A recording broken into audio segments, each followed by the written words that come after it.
Hello. Hello, hello, hello. Well, I'm so sorry I'm late. If you're watching the replay, thank you for being here.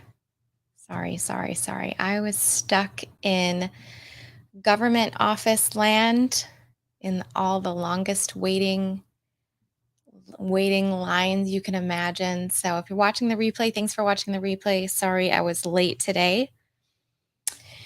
What are we going to do today? We're just going to chat about whatever you want.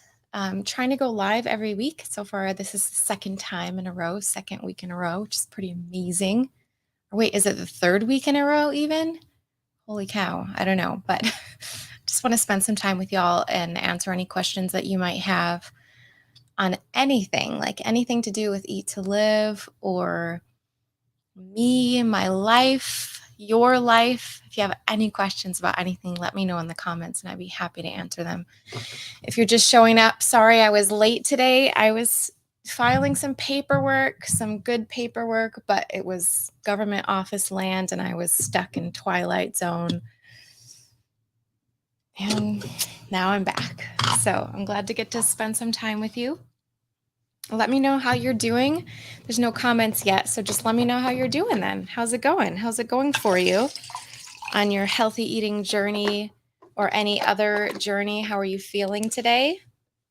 Let me know what's going on for you. Everyone's really quiet right now, but that makes sense because I was late, I guess, is probably what it is. But let me know how you're doing in the comment section. Also, I know the comments take a long time to show up when I'm on StreamYard, so maybe you're like typing away and I just can't see it yet. But let me know how you're feeling today or where you're watching from. And then if no one has any questions, we'll just hang out and be social. I always say that, like if nobody has anything to say, cool, let's just spend some time together. Oh, that's nice. Hey, Sarasota Flora says your diet makes you look so healthy. Thank you. It's true. It does help.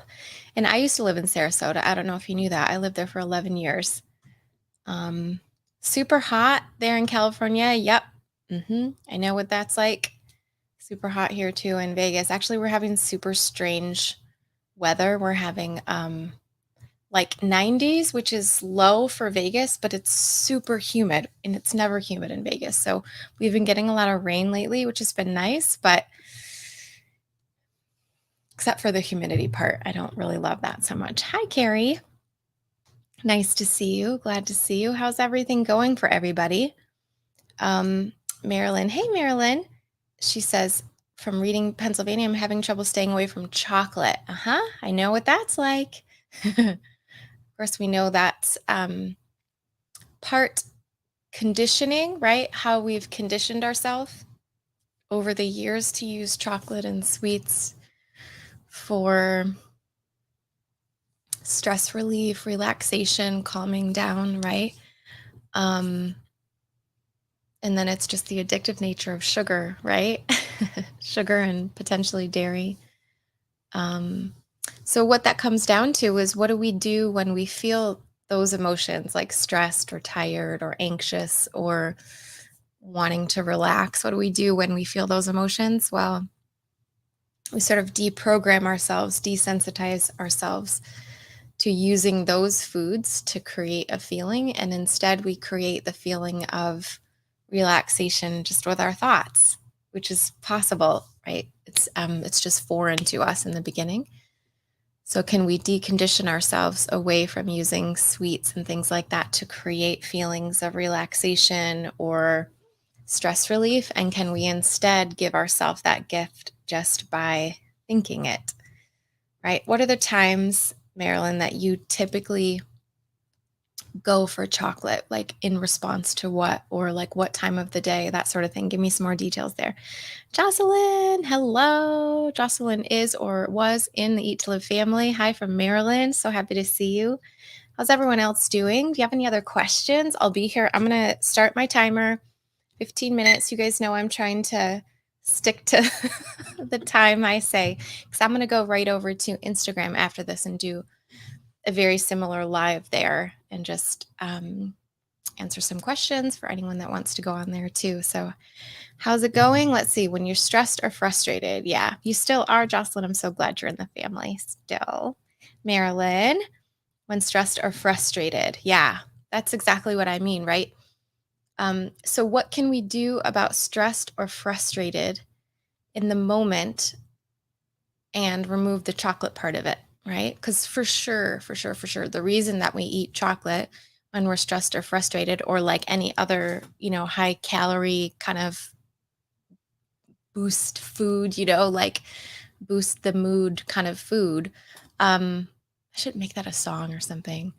The reason that we turn to those foods is because they work 100% of the time, don't they? Like they always, always, always give us that dopamine hit. They without fail, right? So that's why we program ourselves to use that because it's 100% of the time it works.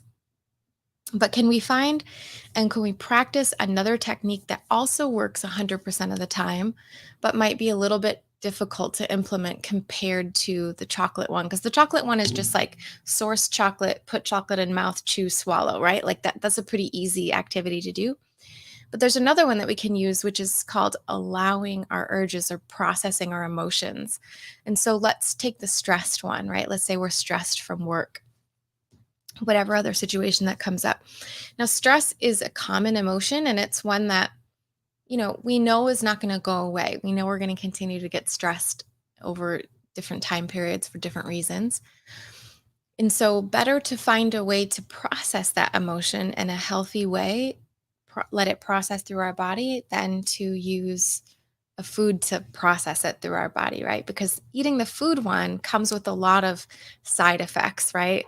Weight gain, salt, water gain, the feelings of disappointment, guilt, shame and things from not sticking to our diet, and then any health effects that come from that stuff, right? Like any of this health stuff that comes up over many years of kind of using foods for these reasons. So there's a lot of side effects to that method, which we know works 100% of the time, but it comes with a lot of side effects. There are no side effects actually to the processing emotion one. It can work 100% of the time if we get good at it and we practice it really well. Does that mean processing emotion? It means when we're stressed or frustrated, which we know this is a normal human emotion, it will keep coming. Let's imagine ourselves in that stress. And processing that emotion would be allowing that emotion to be there. So, like, we notice we're really stressed about something. And the first step that we use is kind of a meditation idea, which is just this idea starting with awareness of, oh, like, what's happening in my body right now? Oh, I notice I'm feeling like tense for some reason, or nervous or whatever, stressed, kind of you come home from work and you're feeling really like there's a lot on your plate, there's a lot of things going on. First step is to notice that, even, right? Notice that that's happening. And then if you can name it, stress perhaps, or there's a lot of other really great feeling words like emotion words that we can tag on to that. Maybe it's like, under a deadline, or pressured, or tense, or anxious, right? There's a lot of different words that go along with this idea of stressed, and finding those words of really like, what is the actual thing I'm worried about? That naming of the situation is sort of the first step there. So acknowledging it, naming it, seeing what's happening. And then this is going to sound maybe crazy or something, but it's like just allowing that feeling to be there, right? This might look like a conversation in your head, like, oh, I see that I'm stressed. We kind of try to figure out what we're stressed about. So I see that I'm stressed about such and such thing happening in my life, right? And we have this sort of conversation with ourselves that's like, oh, it makes sense that I'm stressed. It's okay that I'm stressed. It's okay to be stressed, right?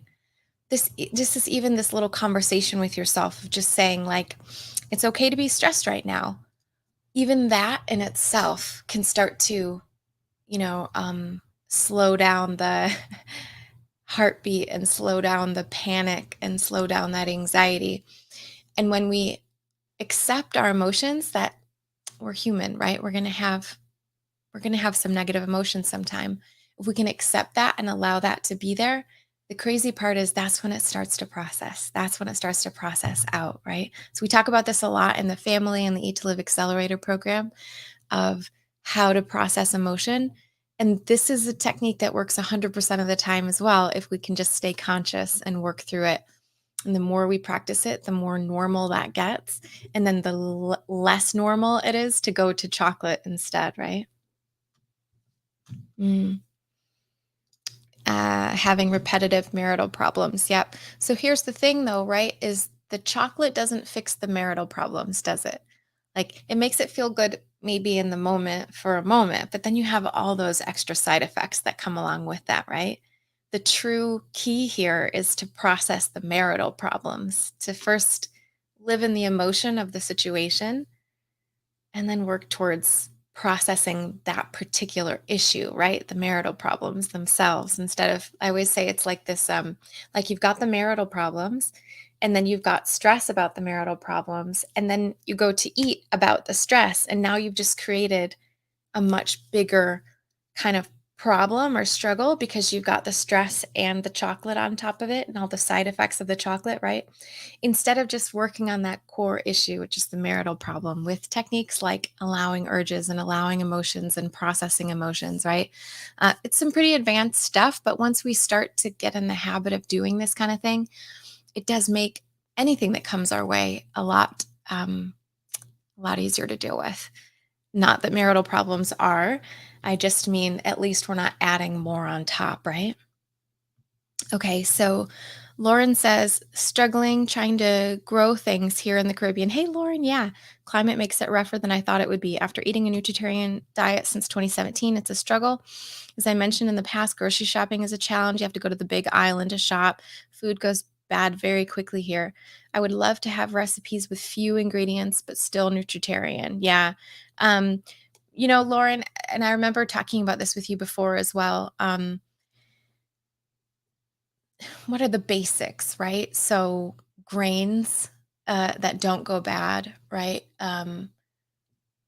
Grains, I would say, beans, of course, and then think more along the lines of like mono type meals, not mono meals where you only have one ingredient, but like maybe one vegetable per meal, right?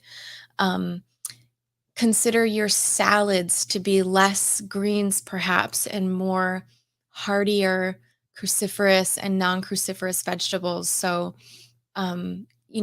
potatoes and things like that. I know that's not super nutritarian, but they last a bit longer. Um, the broccoli, cauliflower type, Brussels sprouts type foods that tend to be a little bit heartier and easier to store. And they sort of last a bit longer than lettuce might. Consider that your salads don't necessarily, like a salad doesn't have to be all greens, right? It can be most of these vegetables, stir fries, things like this that can last for a while in the fridge or that you can freeze. Right. So instead of the massive variety that we usually talk about, I think lessening that variety per meal. So it's based on maybe one or two vegetables, but they're the real good non-starchy type vegetables. Just I think less variety is probably a good way to go to reduce the food waste there. Yeah. Marilyn says, I think I don't want to face the reality that I need to separate from my husband. Yeah. So, I mean, of course, I'm not a marriage counselor and I wouldn't know, only you will know when or if that is the right choice for you. But that is the thing of, as a life coach, we're certainly qualified to talk about these issues, but I love to talk about that from that healthy eating perspective, right? Of you've got the marital issues and you've got the chocolate and those marital issues, like as you say, don't want to face the reality, right, of what's actually happening in this corner. So we go to this corner and start to eat the chocolate to try to make it go away a little bit, when all we're doing is just adding more on top of that, right? So there is that sort of processing emotion, processing of the actual situation that we're going through. Um, the sooner we process our emotions and the sooner we process through our struggles, the sooner we can come out emotionally on the other end, right? And instead of hiding, just sort of pulls out that whole situation even longer, doesn't it?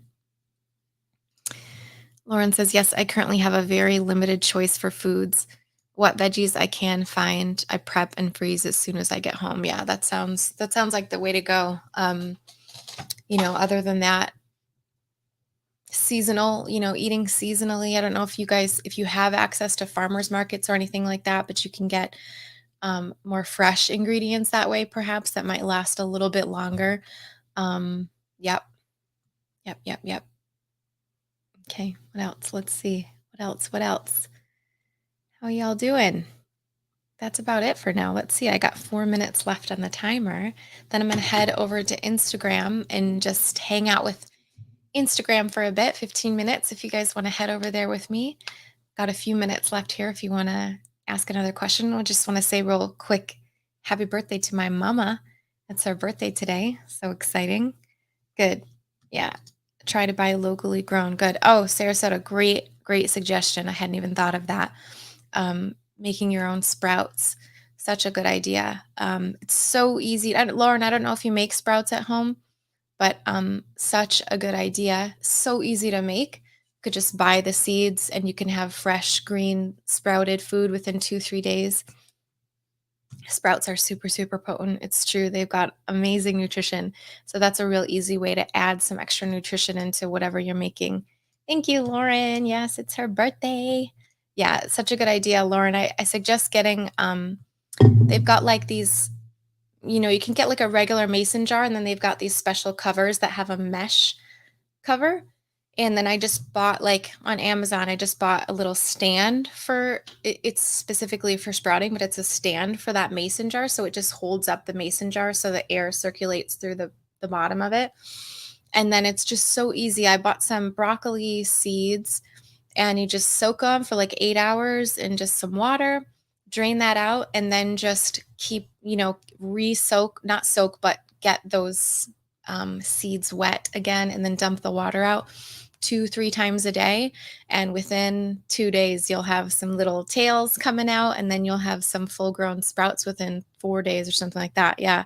So use your canning jars, just get a couple of those covers and it makes it so easy to sprout and you can have some really good nutrition that way. You can throw those into smoothies. And then, salads, that'd be a great live component to your salads. If you're having a bunch of stuff that was frozen, adding in some sprouts is really helpful. Also really good on top of soup as well. Good idea. Great idea, Sarasota. Thank you for that. Okay. So how's everyone feeling right now? How are you feeling? We had some frustrated and stressed from Marilyn. How's everyone else doing? What are your plans? It's Wednesday. What are your plans for this week? Anything going on? Just got a few minutes here and then I'm going to take off.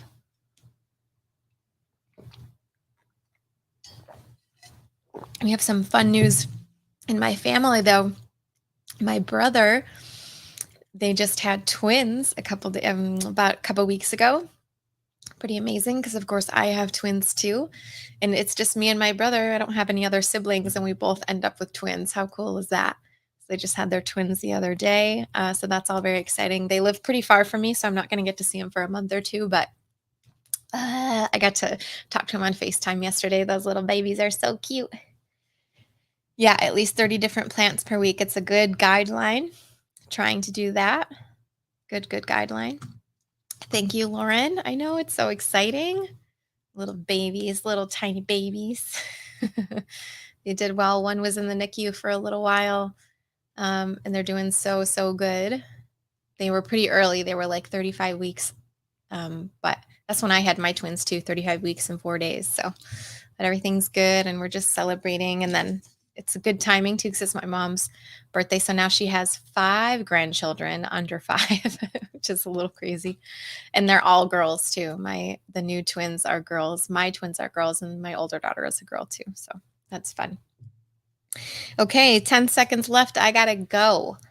It was so good to get to spend some time with you guys. Thanks for showing up. I really appreciate seeing you and getting to answer some questions and being able to spend some time.